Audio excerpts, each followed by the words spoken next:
Gold ना सिर्फ अकेले ही ऐसा मेटल है जो कि गोल्डन या येलोइश है, इसकी और भी बहुत सारी प्रॉपर्टीज़ है और आज मैं आपको ऐसी प्रॉपर्टीज़ बताऊंगा जिनको सुन के आपको मज़ा आ जाएगा और आप सरप्राइज हो जाओगे।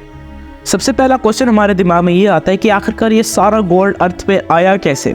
इसका आंसर ये है कि जब अर्थ बनी थी तो उससे 200 मिलियन ईयर्स बाद यानी 20 करोड़ साल के बाद बहुत सारे एस्टेरॉइड्स आकर टकराए थे अर्थ के ऊपर, और एस्टेरॉइड्स भी ऐसे थे जो कि सिल्वर, गोल्ड और इस जैसे कीमती मेटल से भरे हुए थे, और उनके टकराने से ये सारे मेटल्स अर्थ के ऊपर आ गए और आहिस्ता आहिस्ता जैसे जैसे इसकी एज बढ़ती गई ये सारे मेटल्स अर्थ के कोर के अंदर इकट्ठा होते गए, और आज तक जितना भी गोल्ड है अर्थ के अंदर वो सारे का सारा उन्हीं मीटेओराइट से आया हुआ गोल्ड।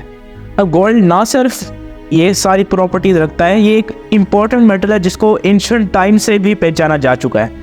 अब अगर हम देखें आज के ज़माने में तो 118 एलिमेंट्स हैं जो कि हम जानते हैं, लेकिन पुराने ज़माने में लोग 7 से 8 एलिमेंट जानते थे जिनके अंदर आयरन शामिल था, गोल्ड शामिल था, सिल्वर शामिल था और एल्यूमिनियम शामिल था और बाकी कुछ मेटल्स थे।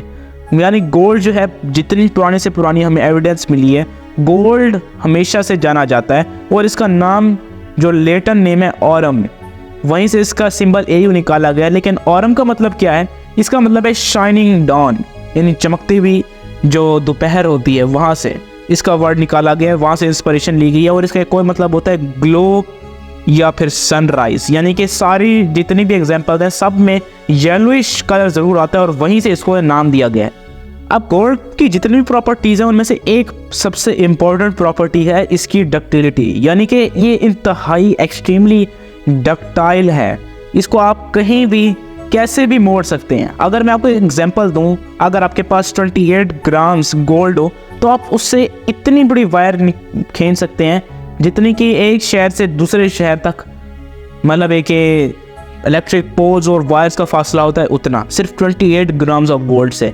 ये तकरीबन एक 5 माइल्स यानी 8 किलोमीटर लंबी एक थ्रेड निकल सकती है 28 ग्राम गोल्ड से, यानी इतना ज़्यादा ये डक्टाइल है। बाकी जितने भी डक्टाइल मेटल्स हैं जिनके अंदर एल्यूमिनियम हो गया, कॉपर या बाकी मेटल्स हैं, वो डक्टाइल ज़रूर है लेकिन गोल्ड का मुकाबला नहीं कर सकते।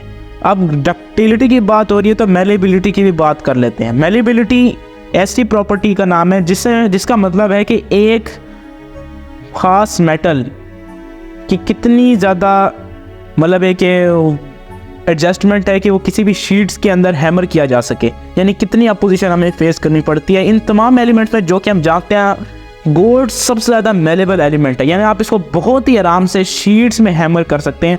एग्जाम्पल के लिए उतना ही गोल्ड जितना मैंने आपको पहले बताया था 28 ग्राम्स, उतने गोल्ड से आप एक 300 स्क्वायर फुट एक लंबी शीट बना सकते हैं। अब ये इसकी मेलेबिलिटी की सबसे बड़ी एग्जाम्पल है।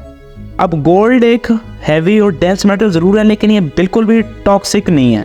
टॉक्सिक से मुराद ये बिल्कुल भी जहरीला नहीं है। आप जो भी खाना खाते हैं उसके अंदर कहीं ना कहीं गोल्ड के छोटे छोटे फ्लेक्स ज़रूर मौजूद होते हैं जो कि कहीं भी जानबूझ के नहीं डालता, अंदर इंटेंशनली नहीं डालता, आ जाते हैं या तो एटमॉस्फेयर से छोटे छोटे टुकड़े या फैक्ट्रीज़ में कोई भी ऐसी चीज़ हो जाती है जिसकी वजह से कभी कभी छोटे छोटे गोल्ड के फ्लेक्स आ जाते हैं और आप उसको खा जाते हो बिना पता चले, क्योंकि वो गोल्ड जो है वो एक नॉन टॉक्सिक एलिमेंट है। गोल्ड की होती है बहुत सारी टाइप्स, 24 कराट्स, 18 कराट्स, 14 कराट्स, 10 कराट्स।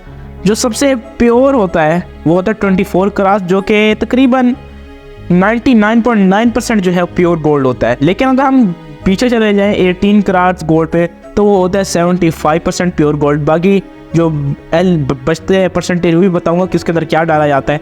14 कराट्स में 58.5 होता है। इसी तरीके से जैसे जैसे आप नीचे जाते जाएंगे प्योरिटी कम होती जाएगी। जो बाकी परसेंटेज बचती है उसके अंदर बहुत सारे मेटल्स का एक मिक्सचर जिसको हम एलॉय कहते हैं वो डाला जाता है, जिसके अंदर सिल्वर, प्लेटिनम और इस तरह की मुख्तलिफ चीज़ें और डाली जाती हैं। तो ये भी डिपेंड करता है।